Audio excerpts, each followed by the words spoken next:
Well, good evening to everybody. Thanks to each and every single person for joining us. I'm now seeing all of the attendees come right in here, and I can see that there's many of you, many names that are now familiar to me. Hello, Sarka, great to have you back again. Of course, Mary McKenna, who was uber helpful earlier on today. Hello, Yvonne. Hello, Rachel. Hello, Christine. Christine, again, another person who was a great contributor on the chat today. Anya, great to have you. Okay, so I can see lots and lots of people there. So what I'm going to do is I'm going to get straight into the order of business for today. To remind everybody, again, our hashtag is EmpowerConf. So EMPOWERCONF. We'd love if you tweeted and if you interacted with us. Just as well to let those of you who know who've just joined us, I did 2 Facebook Lives earlier on today, just like I promised, with the summaries from earlier on today, where I put in the summary, I described what Mary spoke about, Lorraine spoke about, Niamh spoke about, and then secondly, Charlene and Aoife and Sinead. So all of those are on Facebook, and of course on Instagram there's been lots happening as well. Now we have a really lovely evening for you in store. We hope that you all got the email and that you have the rum and the mint and the brown sugar and all sorts and all ready to go. But before we get into the nature of and speaking to our two panelists here tonight, what I just first of all would like to do is to go to Dara Solon. And Dara, first of all, you're very welcome. You are, of course, from the Department of Justice and Equality. And in particular, I was going to say you're the man behind the funding for the programme. Maybe you provided it all, but certainly here to represent the organisation that makes Empower possible. So would you mind, first of all, just sharing a word or two about the programme and your perspective? Yeah, thanks a million, Susan. And thank you, Maria, for inviting me here this evening. And also for the event this morning. I mean, it was, in my view, a really top quality event. Very good speakers, really inspirational messages, and so inspirational, in fact, that I am this close to becoming a fashion influencer after the session this morning. So it has been really impactful on me. But as Susan said, my name is Dara Solon. I work in the Funds Administration Unit of the Department of Justice and Equality. Shortly, we're moving to the Department of Children, Disability, Equality and Integration, although we don't expect that to have much impact on our day-to-day routines. But back in 2016, we ran a call for proposals on behalf of the European Social Fund around the area of gender equality. And we had 80 applications in total, from which 23 were chosen in various parts of the country. And in total, grant funding of 8.8 million was awarded to the projects. 50% of this funding came from the Irish government and 50% from the European Social Fund. And of this 8.8 million, 1 million was allocated to 4 projects in the area of women's entrepreneurship, and the Empower programme was one of those 4. We were very impressed with the application from GMIT in 2016, and we were delighted at the time to be able to support it. We were very pleased with the way the project had been run. We wish to offer congratulations to Maria and her team for the way in which they have delivered on this project to date. For me, I get to work with a lot of projects around the country, and I absolutely love events like this. It is amazing to hear people's stories and to hear the ways in which targeted grant funding through projects like Empower can transform people's lives. For many women on programs like this, the benefits are not just in terms of their professional development, but also in forming social and business networks that they can rely on to support them for the future. I was very impressed with the launch event this morning, Empower 2, and the words that people were using, like confidence, courage, inner self-belief, they resonate very well with me from messages I hear from participants all around the country. So great project, great outcomes. And Empower is a project which comes under the general heading of gender equality, and the overall aim of that programme is to address the imbalance between men and women in Irish employment and in business. Recent surveys have shown that the climate in Ireland for entrepreneurs is more positive now, this is obviously pre-COVID, than it has been for many years. However, the surveys also show that men are almost 2 times more likely than women to set up a new business. And that is why initiatives such as the Empower Project are so important. As a country, as a society, we are making progress in making Irish business life more equal, but we're not there yet. So in 2019, we ran another call for proposals under the gender equality stream. Again, this is European Social Fund, 50% European Social Fund, 50% Irish government. And 17 projects were approved, total grant funding of 5.5 million.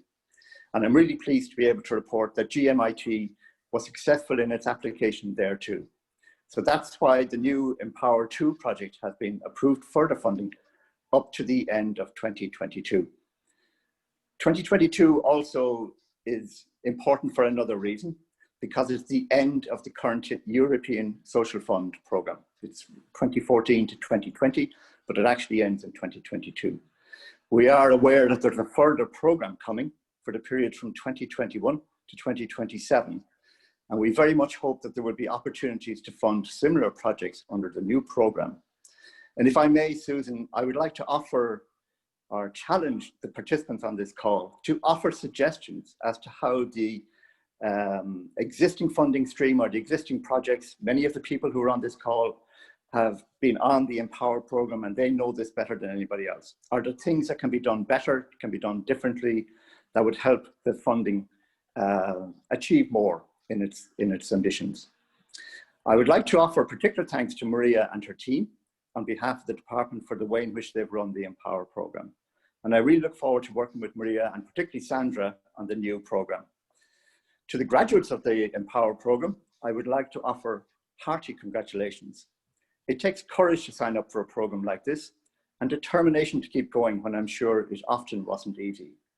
I hope that for you, the future is exciting, rewarding, and highly successful, and wish you every success as you set out to achieve your ambitions.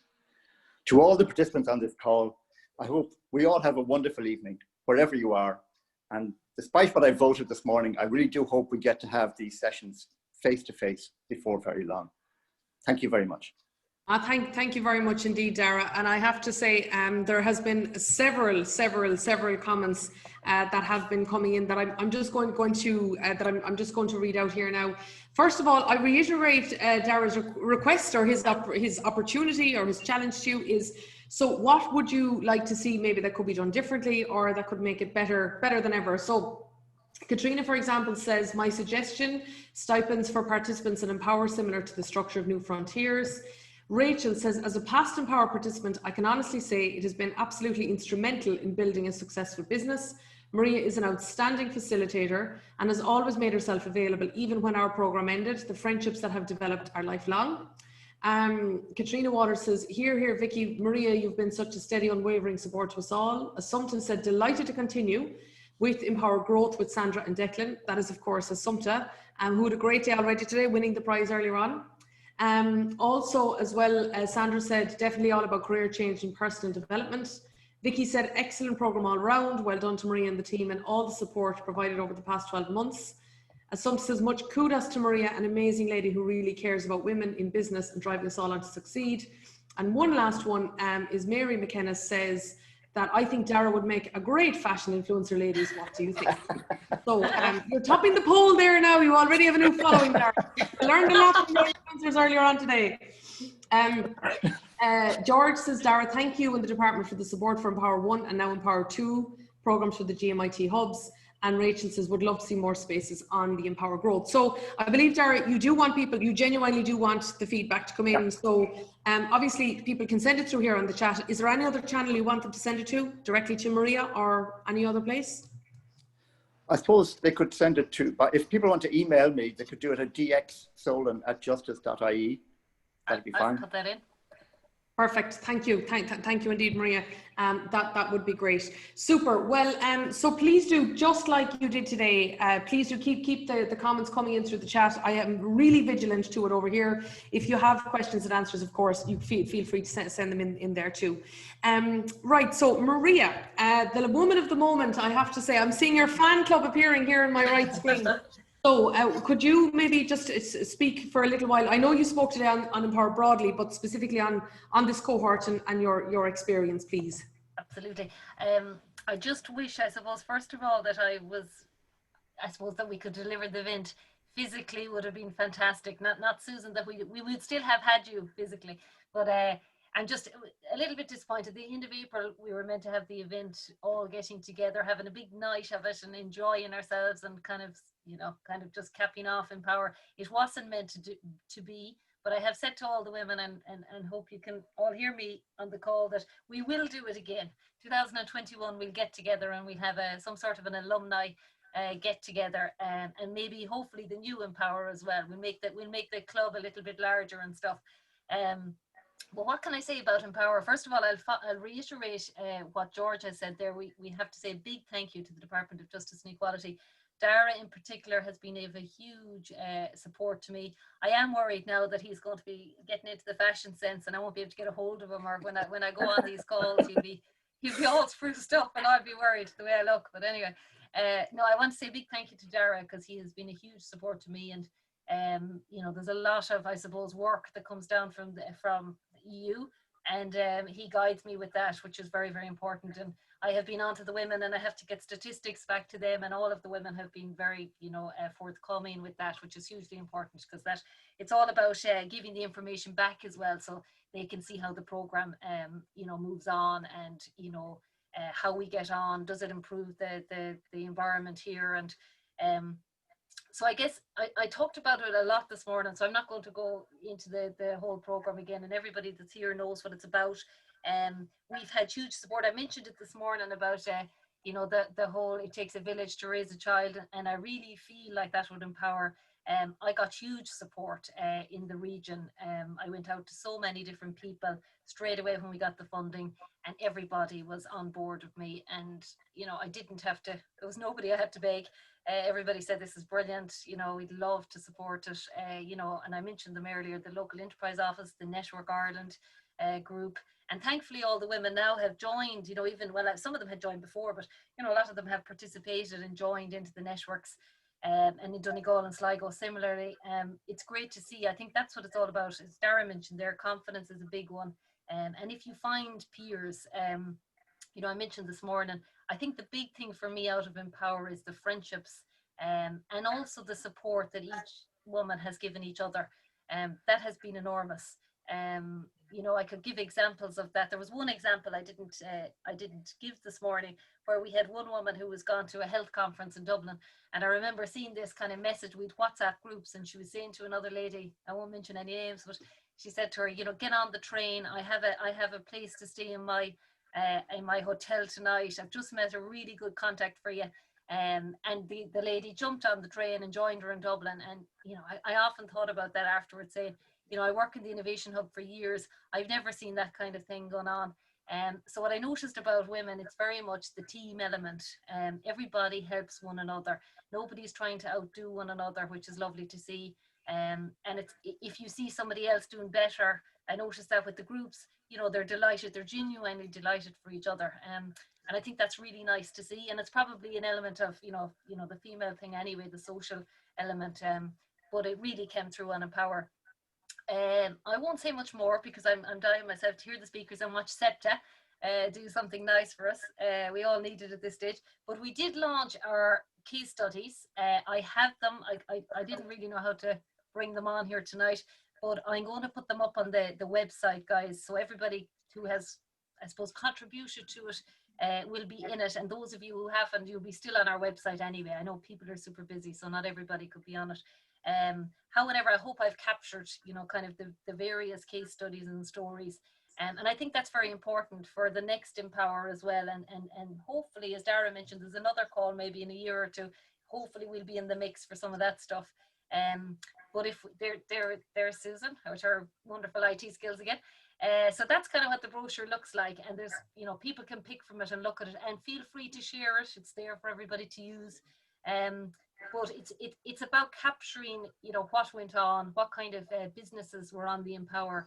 And then people can, like we talk about role models, people can see what others have done and hopefully reiterate that and want to do it themselves. So ladies, a big thank you to all of you who are on here tonight. You have made the Empower #1 absolutely wonderful. I have enjoyed my time on it. I'm looking forward to Empower 2. Sandra is guiding that. I'll just be there to help her.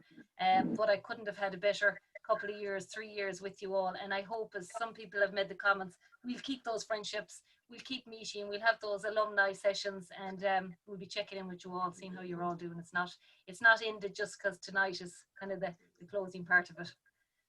Thank you, Susan. You're very welcome indeed, Maria. And I try to keep up with that. There's so many names in there. It's fantastic.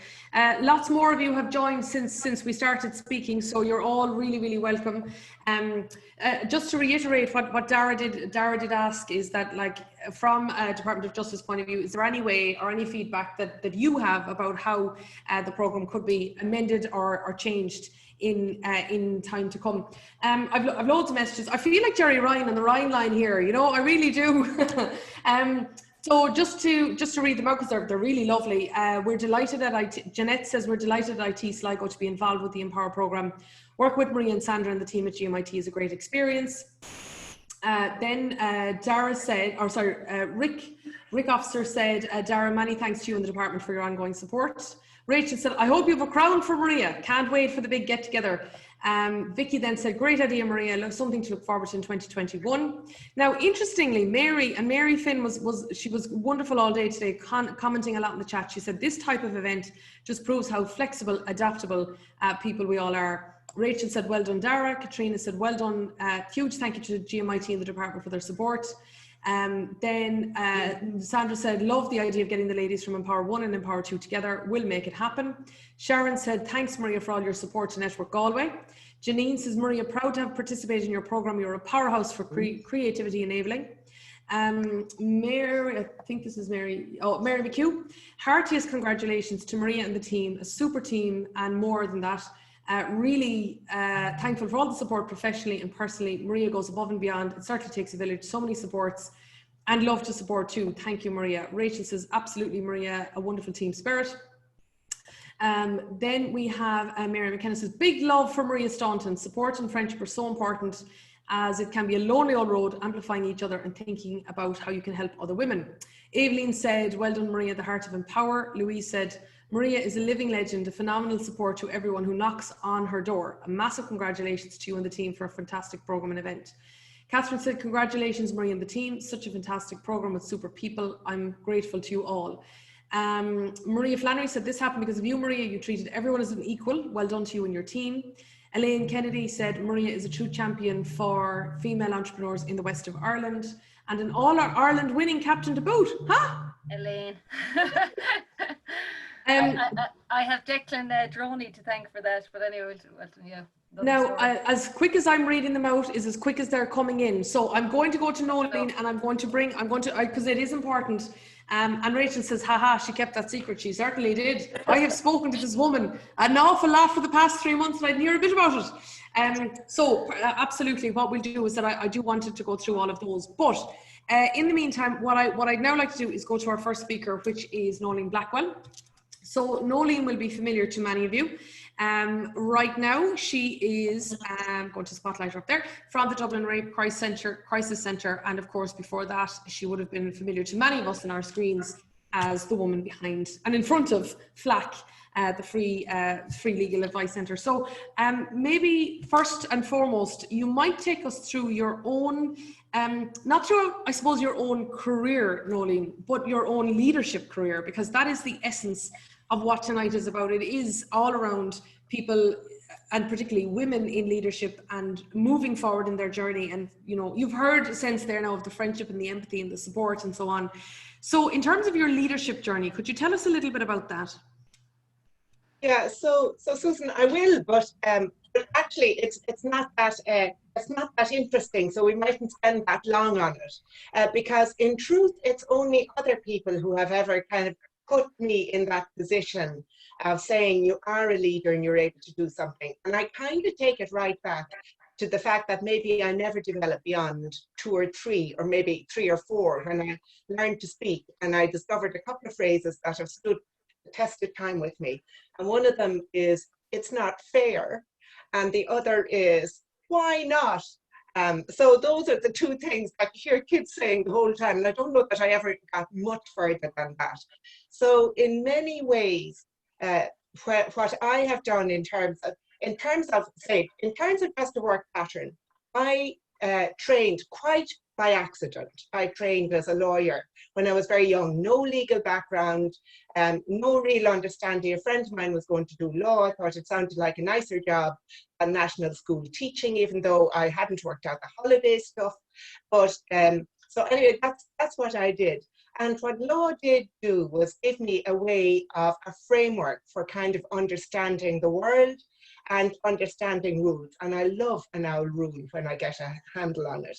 So that was fine, but out of that understanding of law then came an interest in fairness again. I think huge credit to Amnesty International, which was the organization that kind of shaped human rights around me and taught me that it was actually a good framework for me to work out my two basic questions. Why not? Why are things the way they are? And it's not fair. And what can we do about it? Because again, being the eldest of three daughters, I was bossy as well. So that suited me very nicely.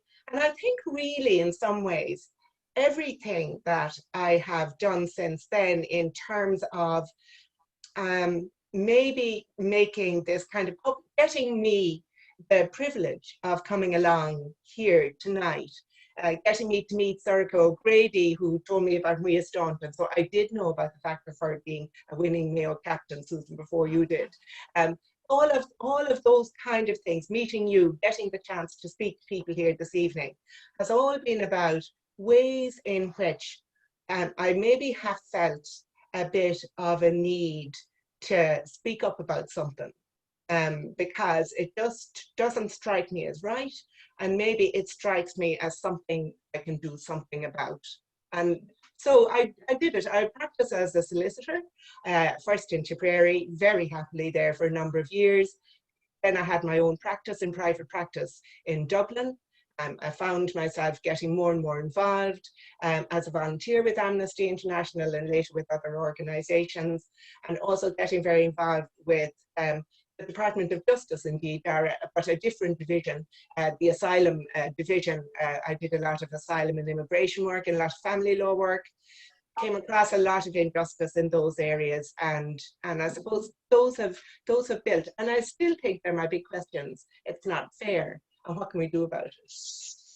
I love the way you frame the world through the eyes of that, young, bossy, eldest daughter. And actually, it's the first time I've ever heard anyone shape the world. When you talk about giving law has been an enabler for you to see how the world is framed. But you described that very, very simply, Nolene. But another thing that I'd love to ask you about is I know something that you're quite passionate about, and it it rings throughout your career, is women finding their own voice.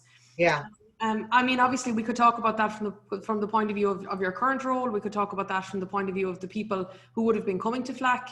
And of course, also people who would have been coming through your private practice, through asylum. I mean, all of these areas, it is about representing perhaps those who don't have a voice, or those whose voice is a whisper.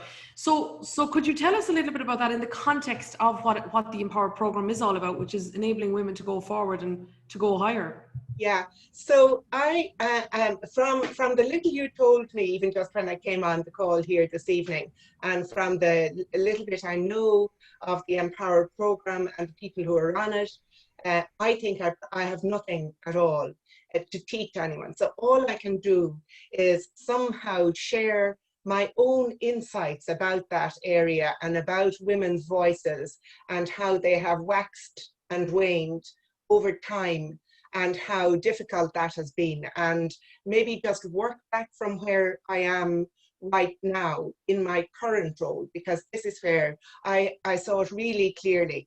I can go a whole decade without having a good thought, and then a blinding flash comes and it occupies me for the next decade. And I've been in the Dublin Rape Crisis Centre now for over 4 years. And last year we had our 40th anniversary. And the people who founded the Rape Crisis Centre were very young when they did it. They were in their 20s, early 20s, and my goodness, they're amazing. But the great thing about having young founders is they're still there for your 40th anniversary. And those women, Anne O'Donnell, Evelyn Conlon, Olive Braden, Barbara Egan were the four who came along, but a whole group of women. And sorry, Susan, this is kind of going around the houses, but I think it's moderately interesting. So let me just see if I can work it out without spending too long on it. What those four women said when they were on the panel at our anniversary conference last year, they spoke about the hardship. There was no sense that they were in any way nostalgic for the early years of the Dublin Rape Crisis Centre. They had gone and founded an organization that people did not want to know about. They were all feminists. Now, feminists were doing fine at that stage. It was the 1970s. There was a recognition that women's rights were badly behind and that something needed to be done. We joined the European Union. There was a requirement in law, at least, of equal pay for equal work. So there were things happening. But certainly, nobody wanted to talk about rape and sexual abuse. And these women recognized the courage and the tenacity and the clear thinking to recognize that if you were a victim of rape or sexual assault, and there was a series of scandals at that stage of terrible rapes, that there was nowhere for women to go and there was nowhere for women to heal. But although they founded it and they set up a helpline that in that first year helped 80 people, and last year we launched our annual report yesterday, we had over 14,000 contacts, so it's grown an awful lot. But in those days, people did not want to know that there was that rape and sexual abuse needed to be talked about. And this they did, but they did it on foot of enormous marches that were going through all our main cities in those years, called Reclaim the Night marches, where people were women were claiming the right to wear what they want and to say what they want and to walk where they wanted without the fear of physical or sexual assault. So in some ways, there was a big wave of people out there, a big wave of women who were adamant that women's rights in this particular area of sexual violence would be progressed. And my question, I went into the Rape Crisis Centre is, and then what happened? Because when I went in just 5 years ago, now it was before Me Too, it was before the Belfast rape trial, before a whole lot of other things that were happening, things were starting to happen. But really, people were still whispering, Dublin Rape Crisis Centre, instead of saying it out loud and not talking about it. So what had happened to those thousands of women who had been out on the streets? And to my mind, the absolute tenacity and courage of the women who kept the Rape Crisis Centre going through thick and an awful lot of very, very thin, they were reduced to a whisper, but they kept the whisper going, and we were able to talk about it again when the need arose. So we stand on their shoulders, all of us who have benefited from their courage and bravery. But what happened in the 1980s, what happened in the 90s, was that they were told to shut up and get back into their box. So I've done kind of little exercises for myself over time where I try and say, you know, actually women have made an awful lot of progress over my lifetime. I am a very young 60-something-year-old, obviously, but like over that time, and I started practice in Dublin in the 1980s, women still had to get their husbands to sign for them to get not just a bank loan, but a television, to rent a television, or to open a current account at all. Public servants were retiring on marriage until the 1970s. Women weren't getting the children's allowance. women couldn't raise children really on their own. The children were called illegitimate. Domestic violence was something that you put up with back at home. At that stage, there had only been one female minister, Countess Markievicz, back in the 1920s, and men had to sign for women's passports. Now, an awful lot has changed, and economically, women are now in areas that they never were in before, the clergy, the army. I see that the first naval commander was appointed during the week, and I have to say a good Tipperary woman at that as well. So that's all good. But she, like, you know, it is only now that we have a female naval commander. So while an awful lot has improved, and while nobody is raising an eye at the moment at people on the Empower programme, recognizing their capacity to set up their own business, there will still be people who will be asking, you know, who's doing the housework, or where are you? Well, we have to mind them. And I have a beautiful quote that I take from one of the women who set up, and of course, if I find it, I'll be very lucky. But she set up, yes, there was a woman called Alice Paul who first wrote out the Equal Rights Amendment Act in the US in 1923. And I don't know if any of you are watching Mrs. America, but it's on RTE now, and it's on that very topic, but later on. But she said, I always feel the movement, talking about the women's movement, is sort of a mosaic. Each of us puts in one little stone, and then you get a great mosaic at the end. But it is still the predominant voice. All the advances that have been made have benefited men and women and men. And it is still the norm that the decision makers are the men, and that even that people who are talking up, you need that extra bit of courage if you're talking up as a woman. And I might just say, before you cut me off, because I've taken up the whole night and everyone wants to make cocktails, but I mean, just as you were as we were coming on there, and you were talking about the things that the women have been talking about today on the program, the Empower program, talking about confidence, talking about courage, talking about self-belief. If I was asked now, I would say women are better at the things that make fabulous leaders, such as hope, confidence, a belief in doing the right thing. But fear can often stop us speaking out because we're still conditioned in that way to a great extent. Well, I find looking here at the comments is that everyone in their own way, Nolan, listening to you, has gone through their own kind of, oh my God, is that where we are today? I mean, I am a product, personally, I am a product of the marriage bar. My mother went to Cork because the woman whose job that she ultimately went on to take got married, and therefore she had to leave. She met a dashing young man, and he hit a car, and now I'm here. So therefore I have it to thank, kind of, really. But I mean, you know, Deirdre here has just put in a comment saying, my God, and she said that at exactly the time you said about signing for the passport. And like, that idea is you know, to many of us is absolutely you know, alien. Sorka says, Nolene and Maria, two of the most humble leaders you'll ever find, supporting and encouraging women all day long, all the while playing down their own impact. I wonder, do you, Nolene, are you playing down your own impact, or what does a statement like that make you respond with?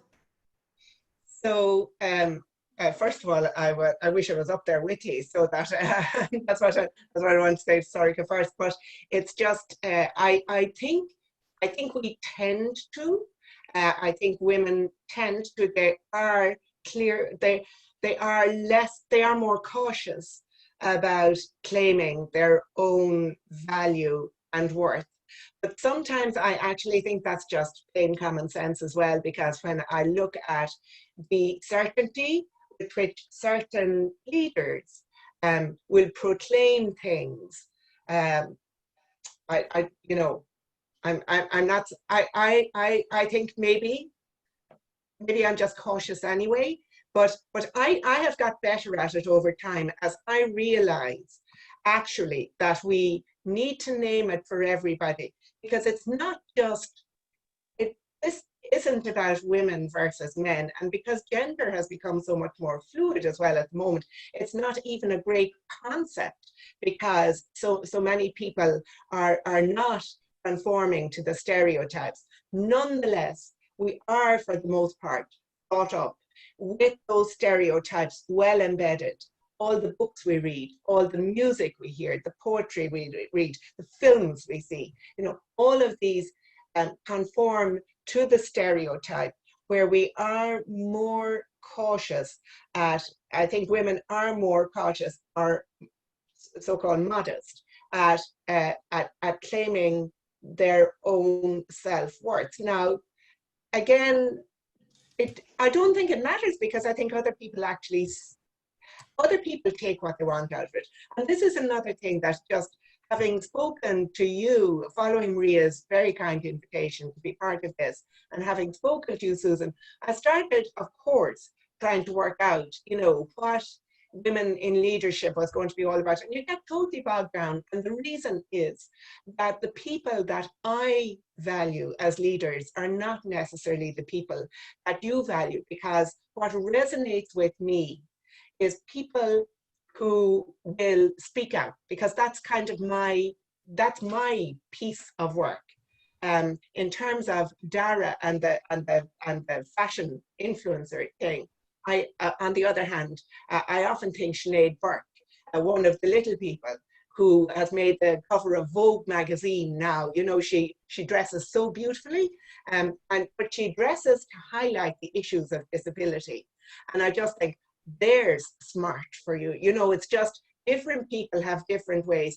And I suspect what I say this evening isn't even a concept for some of you who are listening, because you don't have that caution or that fear about naming the things that need to be named, or naming the anxieties that we all have to deal with. And I think maybe COVID will give us that capacity to understand that everybody is anxious, and that our leaders are the people who best address the anxieties of the time. So for instance, you've had people who've changed direction on the course thanks to COVID.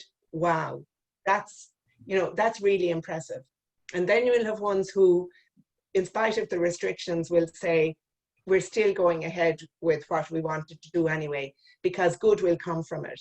So different people appeal to different people. And there's loads of leaders that I don't know about, or I don't even hear them well when they're talking, but I admire so many people, and so many of the people that I admire are women. And now my current thing is that where people are disadvantaged, they are afraid more of speaking out, quite rightly, because they risk displeasing the more powerful people who are listening to them. And because women still remain more disadvantaged than men on the whole in the world in which we live still, there is a need, I think, to remind us that if we're a community, and if we listen respectfully to each other, and we recognize when people are speaking with integrity, then we advance the capacity of the voice of women to be heard with greater clarity, and that will give us a more equal society. Well, to tell you about the resonance you're having with the people who have joined us here, Aileen says, Nolene, thank you for sharing the story of the founders, so powerful, reduced to a whisper and kept the whisper going. We've benefited from their courage. Some says, so inspiring, Nolene, so much positivity and progress for female entrepreneurs, but there's still work to do. I grew up in a house with 9 brothers and the girls never really had a voice. Rachel said, a very humble lady. Jane says, Nolene has given such a great social commentary, showing how far we've come, but rightly pointing out it is still much more difficult for women. Rachel says, yes, Jane, but more women are finding their voices, and this is wonderful. There's a shift and a change for the better. Yeah. Claire said, we stand on the shoulders of courage and bravery of the women that set up the Rape Crisis Centre. Powerful talk, Nolene, thank you. Rachel says, Sinead is amazing. And Sinead Burke, I've had her in myself to speak to, so I run a business called Savvy Teen Academy, where we run transitional work experiences, and Sinead is, she really is, she's the funniest woman as well. Yeah. She's great crack. She is incredibly inspiring, and there's such substance to her, I have to agree. Aisling says, I love her. She has a book coming out next month. Then Katrina says, Nolene, such a pleasure to listen to you. Aoife says, so inspirational. Gillian said, we still live in a man's world, but as more women come through, I hope we will have more equitable and just and caring society and economy. Women do need to stand up as leaders and have the confidence to raise their profile, which I think is your point. Janine says, Nolene, thank you. One of the major themes emanating from emancipatory research on women in community and political leadership in Mayo is that the caution on the part of the women at claiming their own value and worth, again, which you spoke to. Rachel says, I agree, Nolene, they can be alienated immediately. Christine said, I used to have a comfort zone. Michelle says, thought-provoking conversation, amazing, Nolene, I could listen to you all evening. Christine says, now the box has burst, referring to the comfort zone, thanks to other strong women, which I think is, again, the whole essence of Empower. Janine says, there is so much cultural change. We're so grateful to women pioneers like you. Does that resonate with you, a woman pioneer? I'm still stuck with the one. I used to have a comfort zone. I'm going to pin that up somewhere. That's really good. No, I'm not the pioneer. Actually, I'm not. I truly am not. But and actually, I'm a late adapter to almost everything. But that doesn't really matter either, because it takes us as well. I see the pioneers.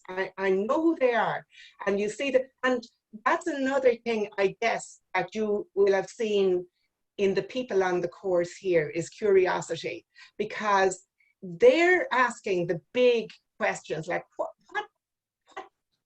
do we need to figure out? And then people like me, I'm actually really good at the practical stuff, you know, so I'm happy to come along as the late adapter.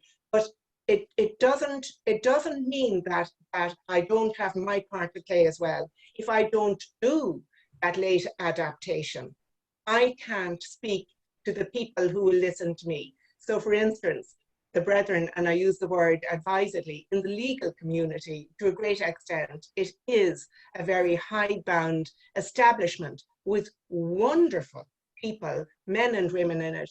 And you see great things happening, like the latest Mary Irvine, president of the High Court.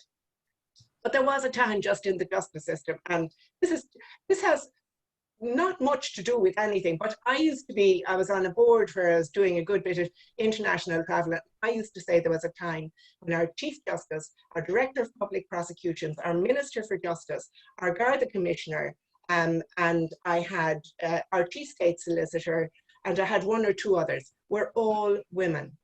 Now it is back to just one woman. The DPP, the Director of Public Prosecutions, was the only woman until Helen McEntee joined back as Minister for Justice as well. So, you know, I suppose one other thing I really want to say, and we see it here, but less in Ireland and more in other countries, how precious our rights are and how easily they can be tarnished and damaged and taken away from us. And the people from whom they will be taken first are the people who had them last, because that's human nature. Because when women, or when any group of disadvantaged people, whatever way they are, seek to take power, it's not true, in my view, that you just spread it out and there's plenty of power for there. No, other people have to shift as well. So for instance, a conversation we're trying to have in the Rape Crisis Centre at the moment is about truly consensual behaviour in sexual activity. We maintain it's the key to reducing sexual violence way, way down. But the truth is that requires people who felt entitled to not worry about consent. It requires them not to worry. So their power is reduced. So the price of freedom is eternal vigilance, or whatever that quote is. It is the truth, and I am appalled by what I see in Europe and elsewhere in the English-speaking world, and God knows in other places as well. But just even in systems which have known and understood democracy, and we thought it was going up the whole time, it ain't. Well, Nolene, I'm going to read out one more quote that somebody has put up in here in the chat, because she's gotten some feedback from the others to say that she's nailed it, and that is that when you look at the world as a whole, there is a feeling of empowerment occurring through women, but it is being done with empathy, authenticity and honesty. Values true leaders behold. Wonderful to have the opportunity to listen to you, Nolene. And again, I mean, you know, they keep coming. They keep on coming. And what's great is that people are putting these messages out to each other as well, which is lovely. Before I'm going to go over to a couple of participants in Empower, and just before we go to Septa, Nolene, what I heard you say tonight is that law gives us a great framework in understanding the world. The two key things that you learned as a small girl that have since carried you through is why are things the way they are and it's not fair. And I just see how they suit you down to the ground in terms of what you've done. I suppose it was uncomfortable listening to hear the 40th anniversary where the original founders had no nostalgia, as they founded something that nobody wanted to talk about. And I, as a numbers woman, I picked up on this, is that there was 80 contacts in year one, and you had just announced 14,000 contacts in the last year with your annual report yesterday. I love your quote of each one of us puts in a stone and we get a lovely mosaic at the end. And actually, I mean, isn't that what all of today has been about, is the mosaic of the Empower and the brochure and all that is on the Facebook page. You said that people need an extra piece of courage to speak up. You said women are better than men with the things that make great leaders like hope and empathy, but often suffer more fear. You said a leader that resonates with you is somebody who speaks out, and particularly leaders who speak to the anxiety of the time. And again, something I suppose we should never forget is that people who get their rights taken away first often had them last. So if we were in a room, I'd say you'd get a standing ovation, Nolene. So thank you so much indeed. An absolute honour. I thank you all so much for your kind comments, but it's been an absolute honour and privilege. And you know, if there are extra invitations going to that event, Maria, when you get it working non-virtually anymore, I'll hear over to see you as well. But thank you very much. It was a total honour to be part of this evening. Thank you. Thank you very, very much indeed, Nolene. And what I'm actually going to do now is I'm going to go to two of the participants who have been part of Empower. And the first one I'm going to go to is Katrina. So Katrina, would you mind just sharing maybe just a minute or two of your experience of what Empower has meant for you and the experience of it? And Anya, I'm going to go to you, and then I'm going to pop across to Septa. Yeah, sure, no problem. Hi everyone, my name is Katrina and I'm the founder of Prepare Me, and I was a participant in Empower in 2017. You'll have to correct me if I'm wrong, Maria. I think it was 2017. And it was just a fantastic experience. I sort of happened on a brochure for Empower, and I can clearly remember emailing Maria Staunton and I want to has a real social aspect to it, and I'm not sure whether or not I'm entitled to a place on this. And she encouraged me so strongly and warmly to apply, and I did, and the entire experience was incredible. The best thing out of it was the networking and the peer-to-peer support with the other participants. All of those women that were in my group, we are all still fantastic friends, and we constantly cheer each other on. And I think that's something that's really, really needed for women in the business community. I think Irish culture in general is not always set up for the energy of a startup or trying to be an entrepreneur. I don't, for me anyway, have very many people in my social circle or even in my family that will truly be able to cheer me on and not have the fear and the worry about what the heck am I doing. So having that peer-to-peer support of other people in the same position is just so important, and having Maria's encouragement the whole way through. The story that she told about a participant giving another participant a call up in Dublin was to do with me. One of my peers on Empower was at a health conference, met a contact that she knew would be really important to me, and took the time to step outside and just say to me, get on a train. And I caught the last train from Athenry to Dublin. I stayed in her room. I snuck into the conference because it was about 450 quid for the ticket. I got a warm introduction from her to this particular person, and we went on to do one of our first pilot projects with that person. So that's one example of a direct result of the support that's available in Empower. The one thing that I would wish for the programme going forward is that it gets more money. I think that's the only thing that's missing from it. Women in the Empower programme should have the opportunity to compete for funding so that they can test their business concept out, because until you have the opportunity to do that, you really don't know whether or not there's a business in your idea. And I would love to see the Empower programme get funding, or the participants get a stipend, or there be more of a competitive edge to it. In my view, that's the only thing that's missing, because I came out of Empower and I went on to New Frontiers Phase 2 and Phase 3 12 months later. And I needed that 12 months to sort of order my thick skin on Amazon and get it delivered and make sure that it fitted me, so that I would be fit for the competitive nature of programs like New Frontiers, where it's still a very male-dominated atmosphere, for want of a better description. So that's the one thing that I would love to see it get in the future. And Maria Staunton, for me and all the girls, like, we're so grateful for all of your support. You've been amazing, absolutely amazing. I'm sure you, Sandra, taking it over, you're going to be just as good. So yeah, thanks a million. Thank you very much indeed for that, Katrina. And I have to say, you're a mighty woman to put on the spot. So we'll all know where to turn from there.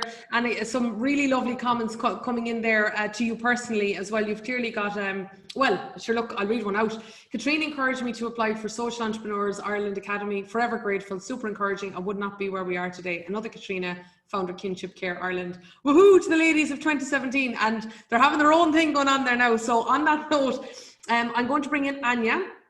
Anya, would you mind just giving us a moment or two about your experience of Empower? Hello, everyone. Thanks for having me. So my name is Anya, and I come from County Galway in a small village called Clonbur. And I'm an immigrant from Russia. Moved here in 2014, and I did my Empower in 2018, I think. And it was absolutely amazing for me, because as an immigrant to Ireland, I really didn't know anybody, and I had some ideas about starting my own business, but I wasn't sure how to go about doing it. So the network and Maria's, they've just been amazing and so helpful for me to kind of discover what facilities are available, what funding is available for me, and just kind of gave me the courage, I guess. And I recently started a business with a partner, a friend of mine, actually in April, just this April. We started a bakery, which is it's a micro bakery, and we operate online. So it's completely contactless. So we make sales on our website, and then we deliver bread on Fridays. And I really couldn't have done this without Empower, for sure, because not only the encouragement, but also I learned a lot about how to build websites, how to use social media, how to kind of harness the strengths that you have. And also I realized that living here in rural Ireland, community support was really important for my business, really. So yeah, thanks so much. I'm really excited to be part of this network, actually. So. Thank you very much indeed, Anya, and like, what a great time, what a fantastic time to take that courage and to make that step. And so Maria actually just commented here, Anya completely pivoted her business, but shows that what you can learn. Sorry, the comments are coming in so fast. I'm trying to keep up here, which is great. Keep them coming. Put me under pressure, no problem at all. Anya completely pivoted her business and. But shows but shows when what you learn, you can utilize those skills in any business. So well done, Anya, absolutely. Thanks so much. And at this point, I am going to go across. We're going to go live to Sept's kitchen. Here we are now. I hope everyone has the fresh mint and the rum and the pestle and mortar. Geez, they're awful fancy looking things she has there now, like all of our kitchens, I suppose. So, Septa, would you mind taking us through? We've sent everyone the ingredients for what's going to happen, and I'm looking forward here. I think this looks very, very fancy and very impressive. Over to you. Thank you, Susan. Thanks very much for that. Like, hello, ladies. It is fabulous to be here, all the way from the Cookalicious kitchen here in Galway. And normally I'm trying to encourage people to cook and to eat real food. But tonight, I'm your cocktail girls. I'm going to talk you through a few fantastic cocktails that we're going to make. Just a couple of things. I had a few, like wasn't this morning just amazing? It was just full of such amazing take-homes. And there are so many things I'd love to say, but I'm going to pick one take-home that I think is really, really important. That it was, we are all on this huge, big adventure, but we need to keep the fun in there as well. And this is where I come in. This is your little bit of fun for this evening, a little bit of something to kind of keep you going when the days are rough, or you need to reward yourself at the end. So we're going to make two cocktails, two really, really quick ones, giving you an option so you have a choice.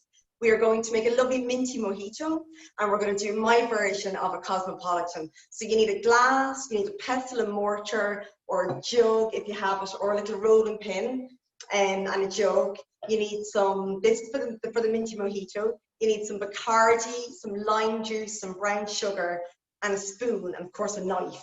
So just to talk you through it really, really quickly, I have loads of mint here from my garden. Anne Byrne would be insanely proud of me. And I'm going to pick off a load of leaves. You can take as many or as little as you want. I've kept the recipe very, very loose. And I have my pestle and mortar here. But I'm just going to literally rip up these leaves, just kind of roughly. And in on top of them, I'm going to put a small teaspoon of soft light brown sugar. Okay? And then, this is going to save you having to do a workout tonight as well.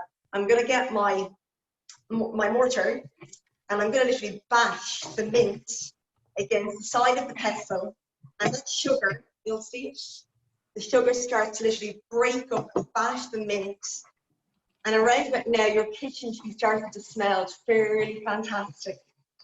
Okay, so you just bash all that mint through. I'm actually going to throw a little bit more because I want loads of mint in here. Are you all bashing away there? So you literally bash the mint in your pestle and mortar, and you've made a puree out of it. And then you're going to come along with a lime that you're going to roll kind of gently on your wooden board. That's going to loosen all the gorgeous juice inside. Chop it in half. And then we are going to squirt half of that lime juice into our pestle and mortar, just like that. I don't know about you guys, but this kitchen is just smelling zinging at the moment. Just fantastic.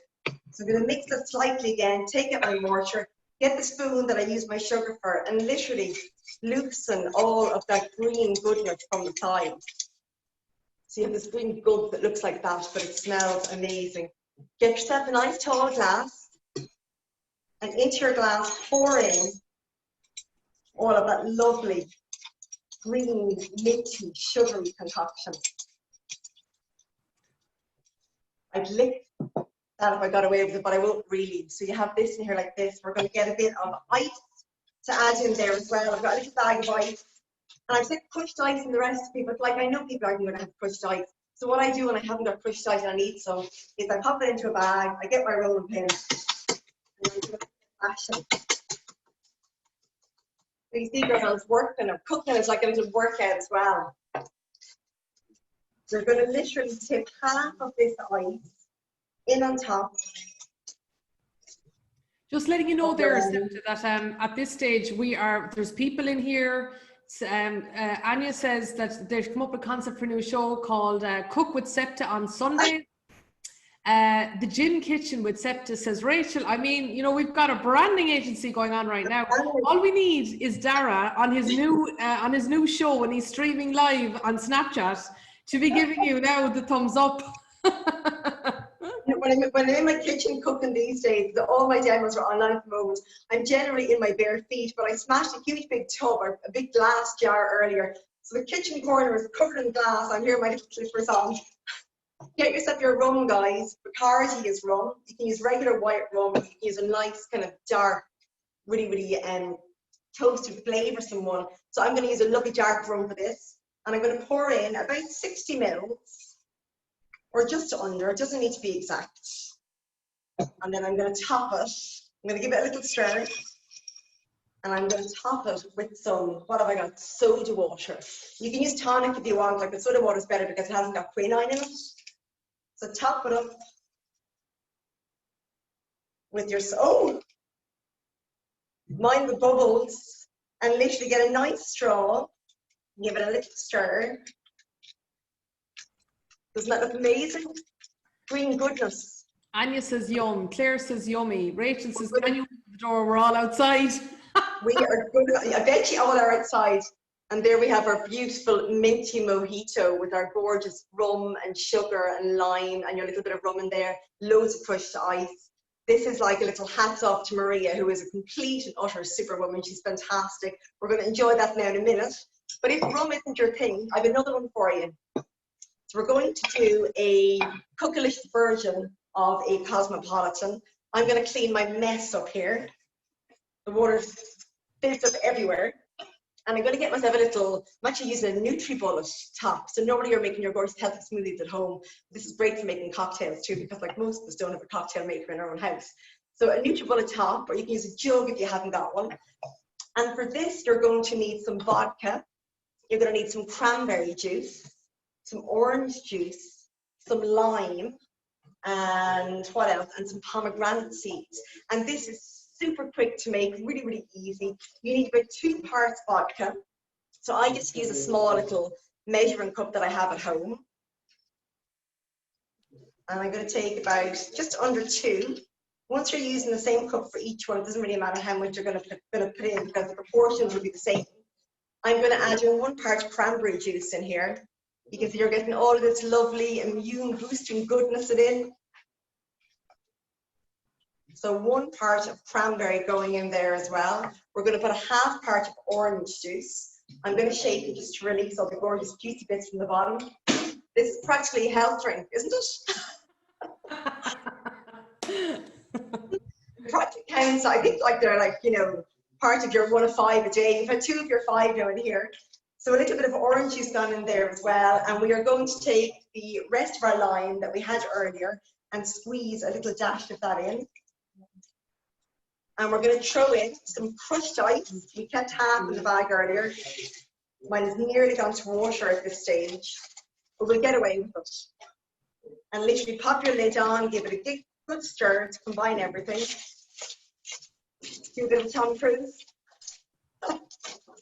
She's made for TV. Honest to God, you're made for TV. If I would ever get to be a cocktail girl, I may as well just embrace it. I'm normally telling you to eat gorgeous, good, healthy food. Open it if you can. And if you're me, I like to drink my drinks out of something like a tumbler because I'm really clumsy and I'm always knocking things over.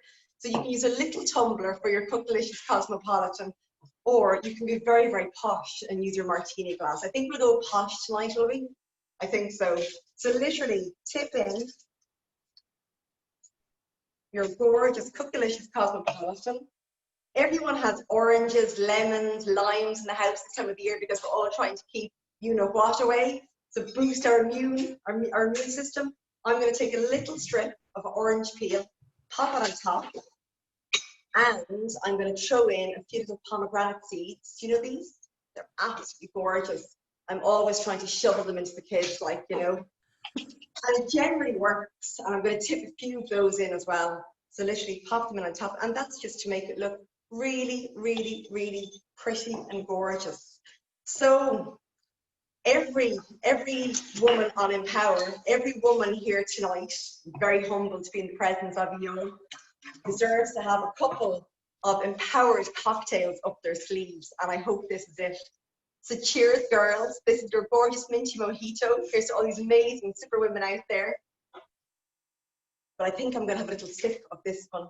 Cheers, lady. It's just fabulous to be a part of this tribe. You've got me to where I am today, and let's all just keep moving forward. Cheers, Maria. Cheers, Susan. Cheers, everyone.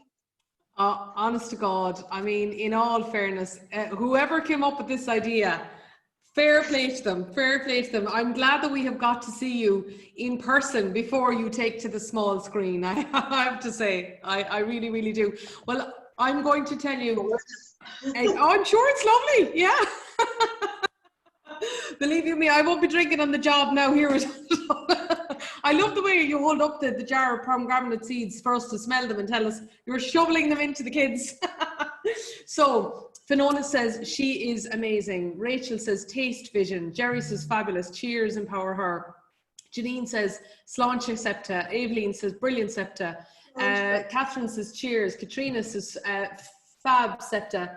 Catherine says well done Septa. Cheers to all. Louise says cheers ladies. Anya says cheers. Just fab Septa, says Sharon.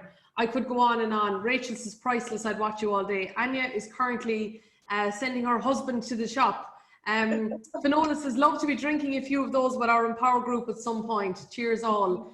Catherine, Katrina, Brian says the official drinks of Empower. Geez, the men in here really know how to do this influencing thing all right now, don't they? We have best of luck to the past, present and future Empower participants from the European Social Fund, says Catherine. Jeanette says, I'm with Sandra, fabulous, can nearly taste. And that is that they're all hoping that when Empower 1 and 2 come together, Septa, that you will be there to literally bring them through it during that. So Nolene is looking for an invite.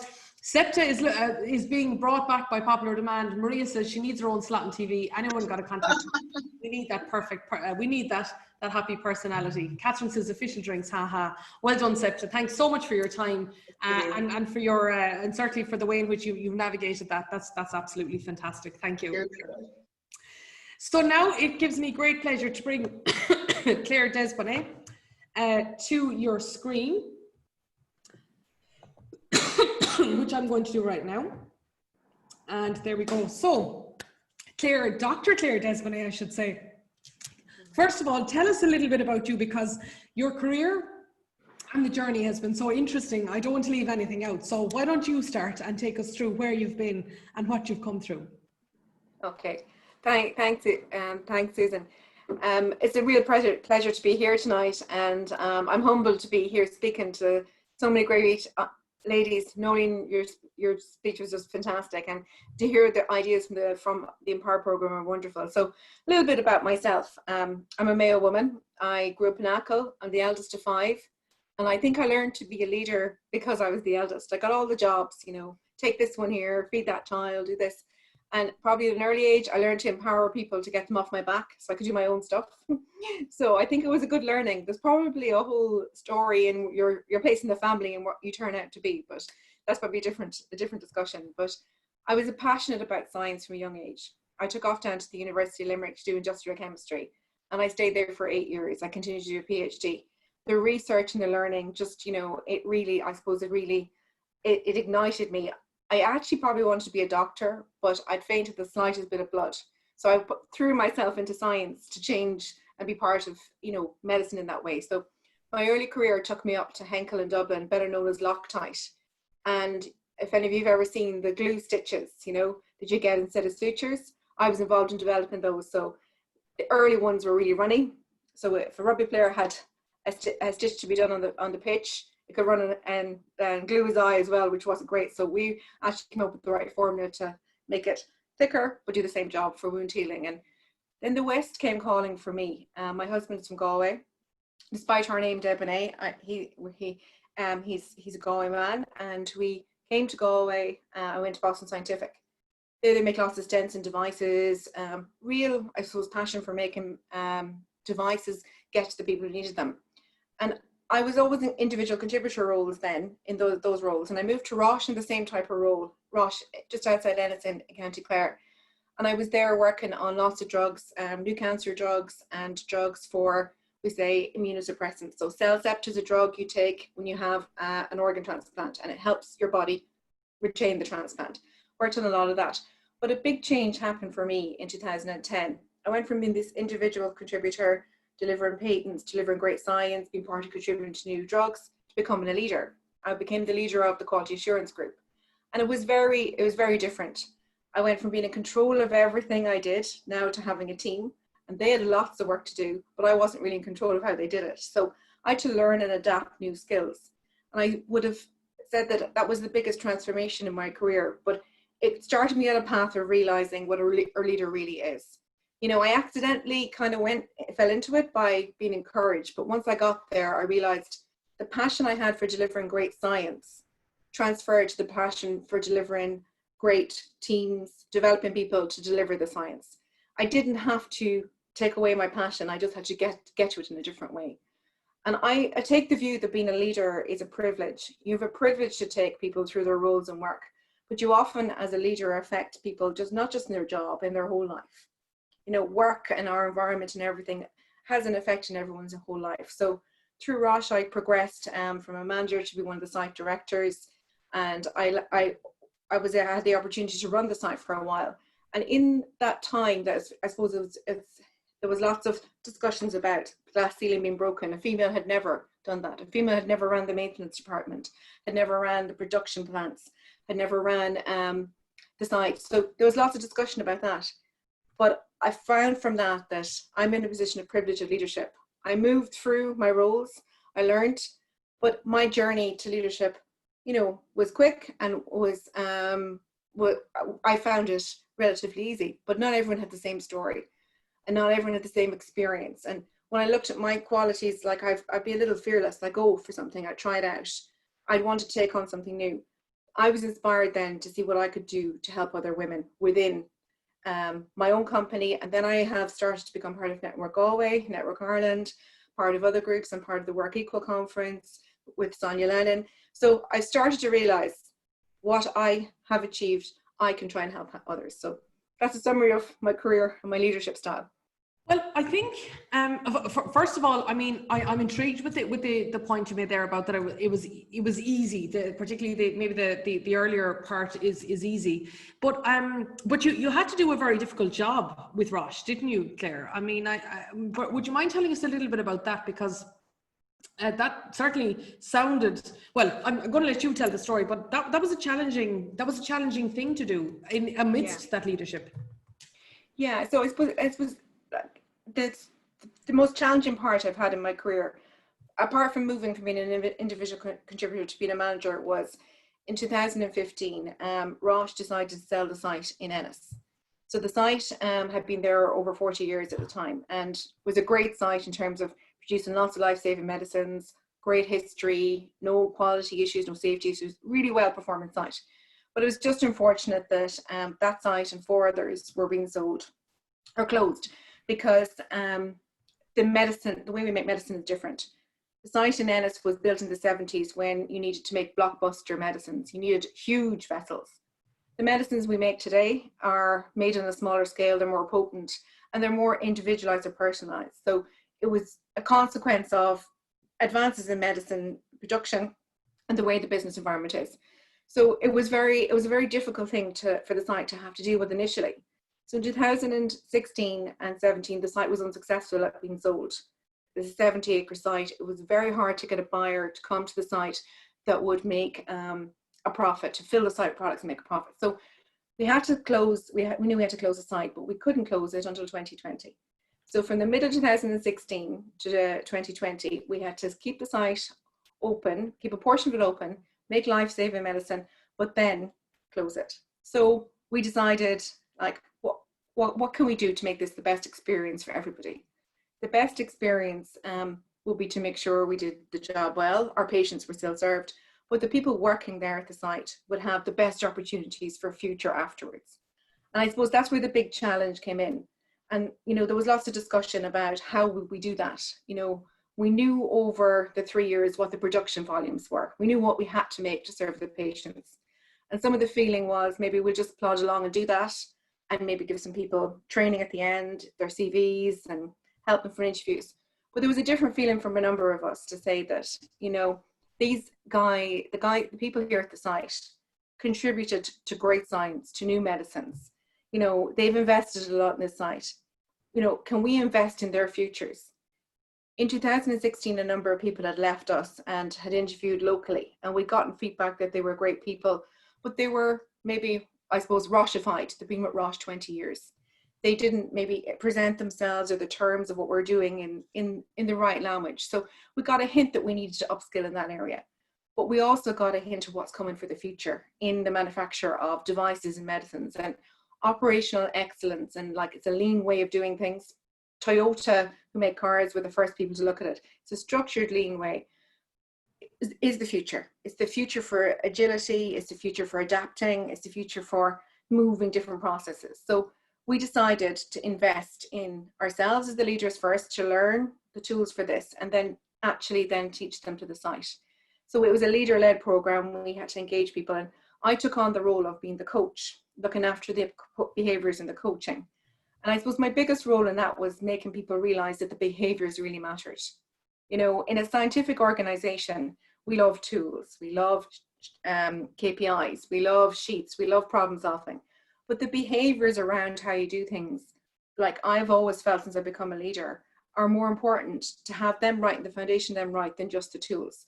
So I was the leader of the coaching element of that. So we drove that to help get the skills into the business, get the leaders to learn it and teach the teams. And I suppose what we achieved over that was on processes that were like over maybe 25 years old, we're able to reduce down like, you know, the cycle time by 20%. The site saved 3.5 million in terms of the problem solving. But the skills that people gained were the big issue. And we got recognition from that from like Lean Awards, but all of that fed together to help the people at the site get jobs. So up until actually yesterday, I gave 2 references for 2 people who are moving into new jobs from the site. But up, as far as I know, up until the last numbers that are collected, over 80% of the site that left in March now are in new employment because we helped encourage them. But we're also paying it forward for what we did. We help people get new jobs, but now these businesses in Limerick, in Galway, in other parts of the country have these really highly skilled people that can contribute to their business now, so it can continue. Well, one of the things I have to say that's so clear and admirable from you, Claire, is the bird's eye view you have of things. Is that it's like, I mean, imagine that other businesses can now benefit from the skills investment that ultimately you were a pivotal part of. I'm just going to mention a couple of comments that are coming in here. Sharon said, speaking of recognition, Claire was awarded the Outstanding Businesswoman of the Year for Network Galway last week, and now you know why, an outstanding leader. Sept said it's genuinely so humbling to be part of this amazing tribe. Jill says, fantastic, Claire. Rachel says, well done, Claire. Maria says, Claire is just wonderful. She really does empower so many more women. Great role model. Humble also, and not talking about the huge change management she had to implement in Rosh. Sandra said, congratulations, Claire, deserving winner. Eva said, amazing achievement. Congratulations, Claire. Evelyn says, well done, Claire. You're inspiring. So much achieved. Maria said 2016 to 2020, keeping a site open, making life-saving medicine, but also work to a closure. So hard to keep employees motivated, I reckon, knowing their jobs are going.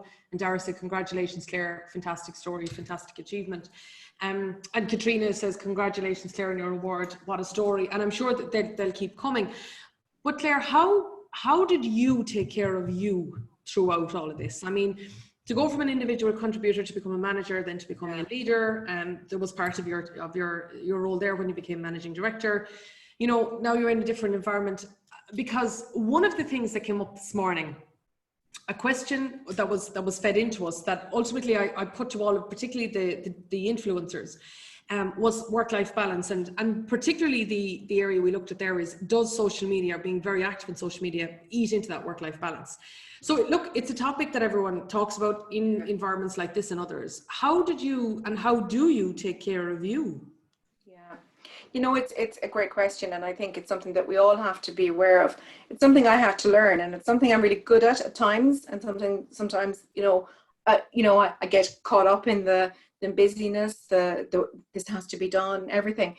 Like, you know, myself and my husband have 3 children as well, and they're like 10, 8 and 5, and you know, life is full and busy, and work is busy. But I think you have to, as a leader going through all that change, you have to, I suppose, look at the controllables. You know, you can only control the controllables within the work environment, but also you have to build in some reflection time for the work part and for yourself. I'm actually an introvert, so I recover or replenish myself from time by myself. Some reading, quiet time, which is, you know, impossible to get in a house with 3 kids. But, you know, that's how I recover, or doing something for myself, or taking some time away with a friend, taking some time to read a book that I like to upskill on something or learn something new about.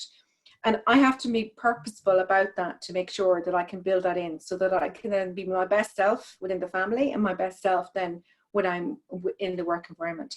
But, you know, I learned a few things. I'm an observer. I learn a lot by observing. And I suppose that's how you learn probably in leadership, is observing other leaders and, you know, mimicking what you see done well and changing what you see not done so well. But I remember going to a conference. It was about probably about 4 years ago now. Our youngest was 1 at the time, Anya, and I was going away for a week, and I was speaking at this big conference, and you know, I wasn't so worried about what I was going to speak about. I was really worried about the outfits for the kids for the week, the dinners in the freezer, you know, everything being laid out, you know.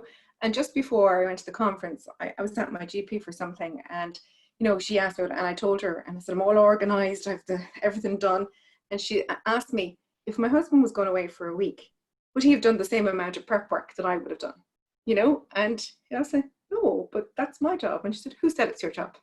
Surely he knows how to feed the kids. He'll find the clothes. There's a washing machine in the house. I was like, my goodness, she's so right, you know? So even with like all the best intent to do things, you know, to help whenever, we might be helping ourselves in that, you know, we need to take a step back.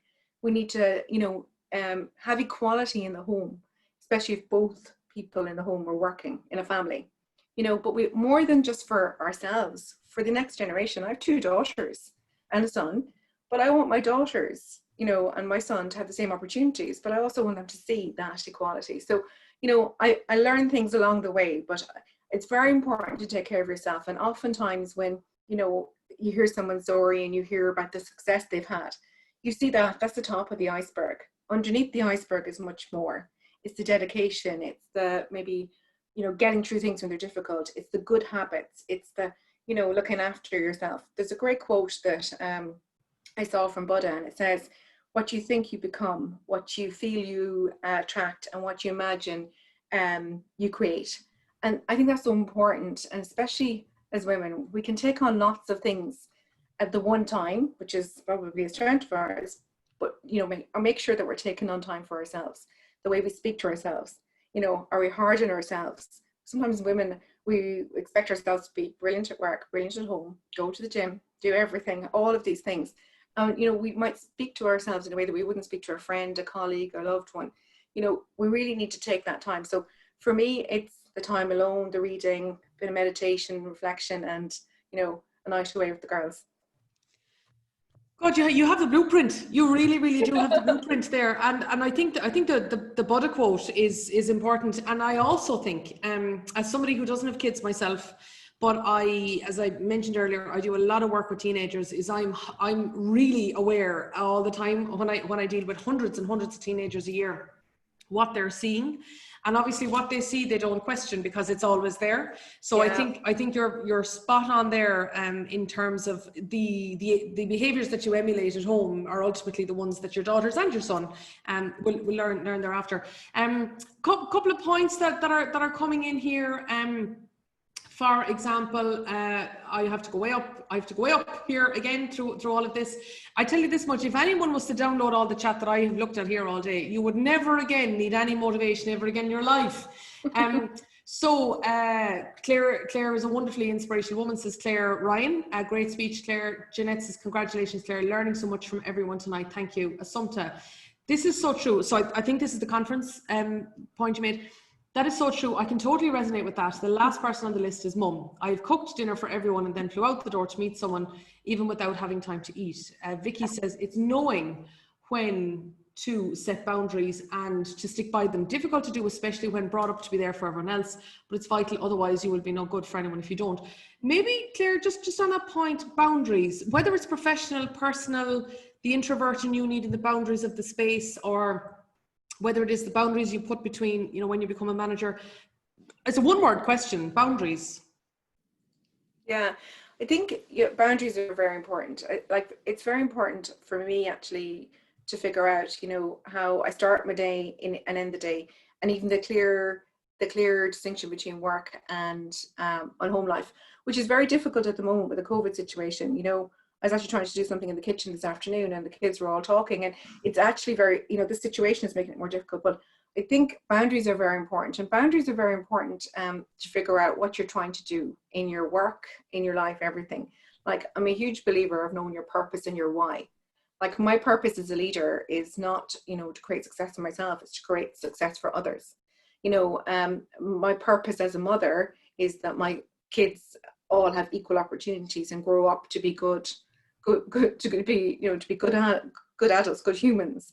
But I think the boundaries about what you can do, like it's very, in our always on world, we can always check the phones,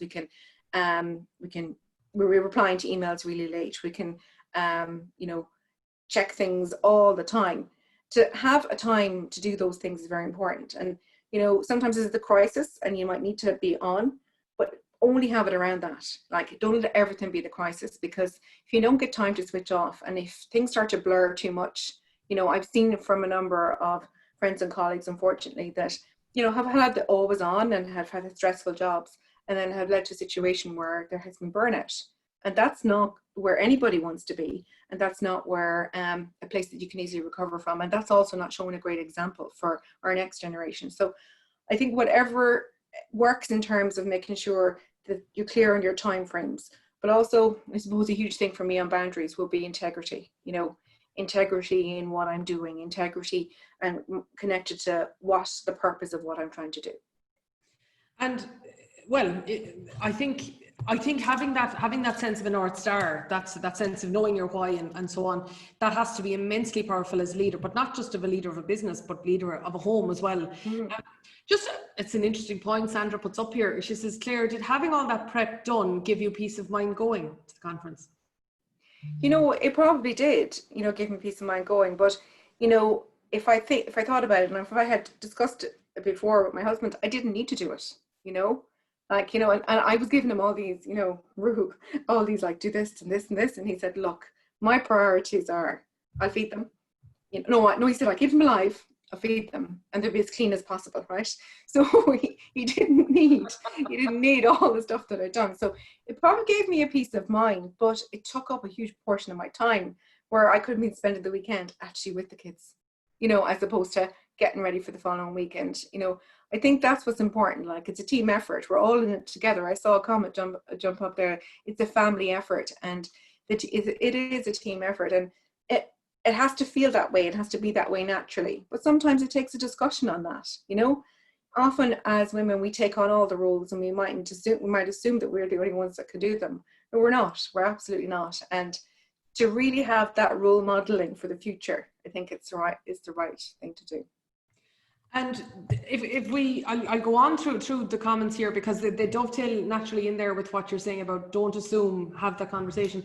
Finola says, women tend to naturally assume carrying the mental load as well as their own work and careers, needs and ambitions. Brilliantly explained, Claire, thank you. Maria Flannery O'Boyle says, lovely to listen to, and we'll share with my 14-year-old daughter who's also an introvert. We had an introvert work for us last year as one of our staff, and I learned a huge amount about managing introverts, but also the incredibly good networkers that introverts are, and so much more. So it really was an eye-opener for me. You might have spotted I'm an extrovert myself. Says everyone laughing at me. God, my whole screen is full of people laughing at me. All right. But we need both, Susan. We need both. Yes, we exactly. need diversity, and you know, we need diversity in personality. We need it in gender for sure, but in experience and background, in age, we need diversity, a richness of diversity for, you know, for great leadership. But it is a point of diversity. It's worth exploring both sides and having both coming to the table.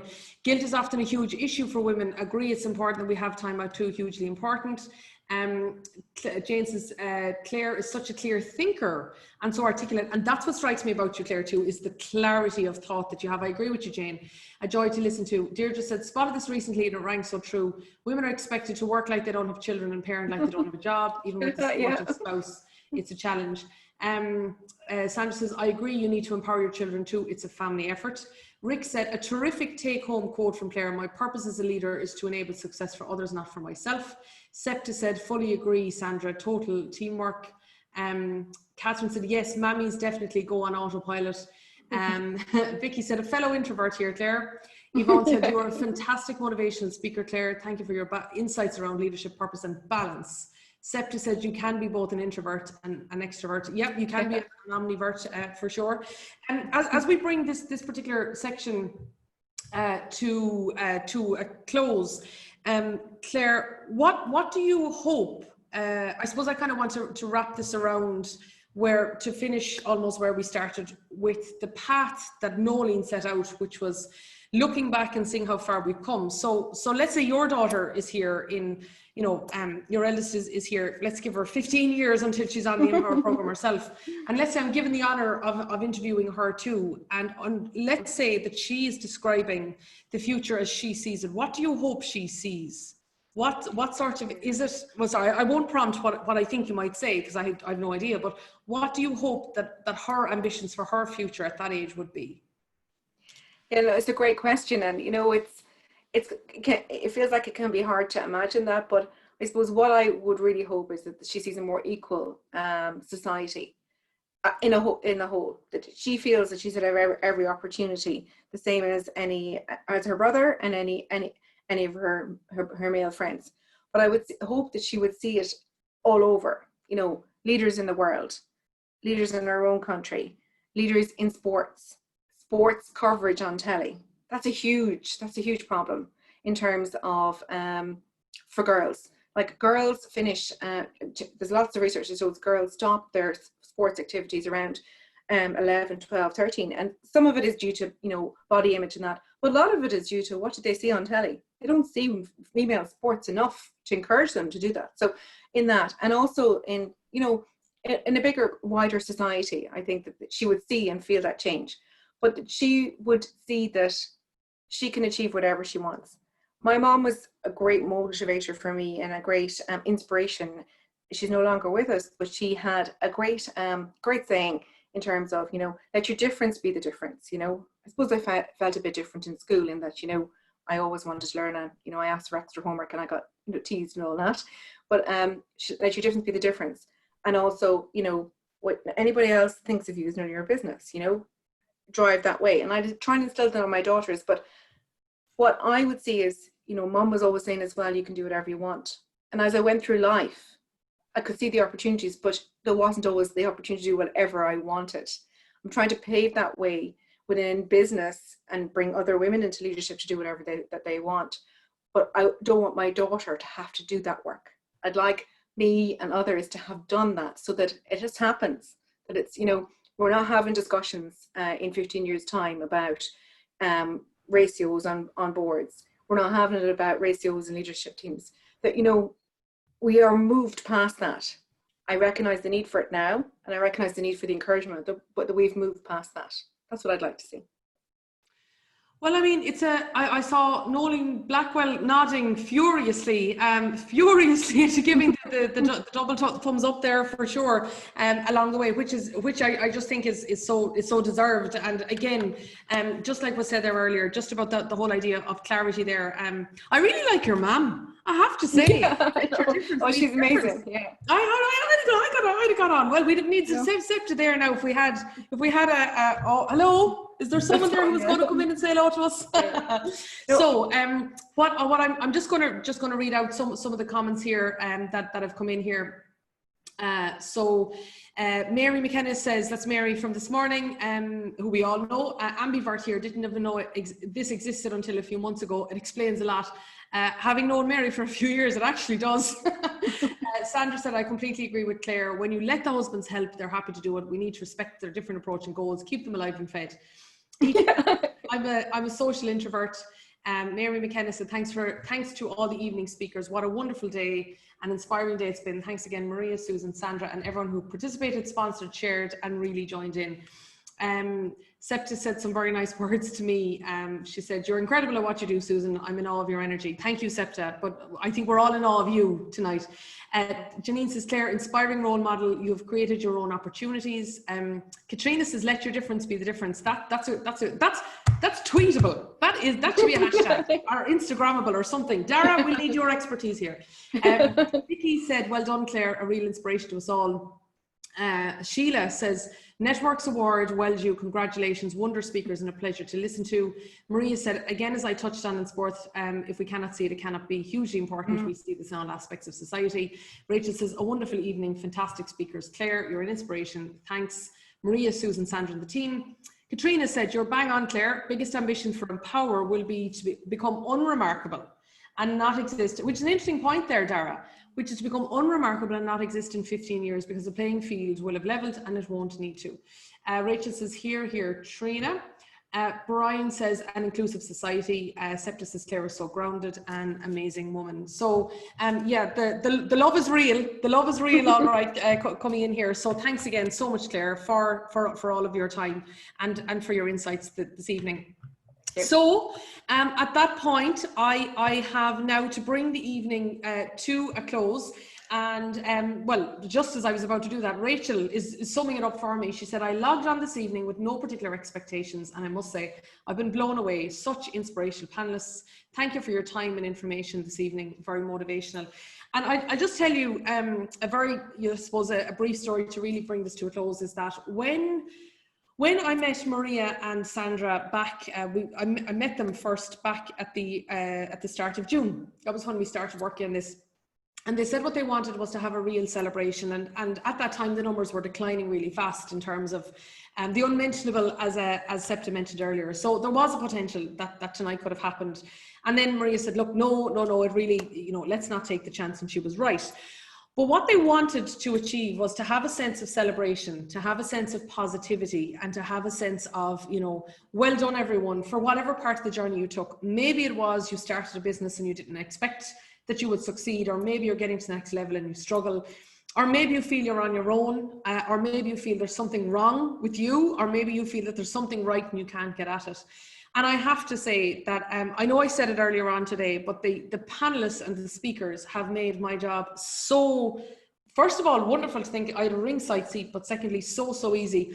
And on top of that, the amazing interaction by everybody. I mean, if I never did anything to prepare for today, all I'd have had to do was read out the chat. And therefore I wouldn't have had to do much more. So there's really and truly lovely comments still coming in there. And I don't have the time to read them out, so I apologise on that. But truly to Nolene and to Claire, and also to Sept as well. Again, a huge thanks to Maria and to Sandra. Thank you obviously to the Department of Justice, represented here tonight by Dara. Thank you so much indeed for all that you're doing to support the programme. And also thanks indeed to our speakers who took on the mantle, our participants, and turned up tonight without a whole lot of notice, to be told. I literally made them a panelist and asked them to turn on their video, and away we went. So truly, I mean, it's been my absolute honour and privilege to be here all day and to have spoken to you all, and thanks so much. I wish every single one of you the very, very best in every way. Enjoy your cocktail, and Sept is clapping there, so on there, she hasn't even finished the first one yet. Good woman. So I really do hope, actually, and if there's one request I have, Maria, is that whenever the invites are going out for that event in Galway, when there's Empower 1 and 2, yeah, I'll be on the train as well. Myself and Sept will meet, Katrina can meet there on the train, passing each other on the way. So thank you indeed to every single person, so much indeed for everything. Thank you all. I was going to say safe home, but that's downstairs, and good night.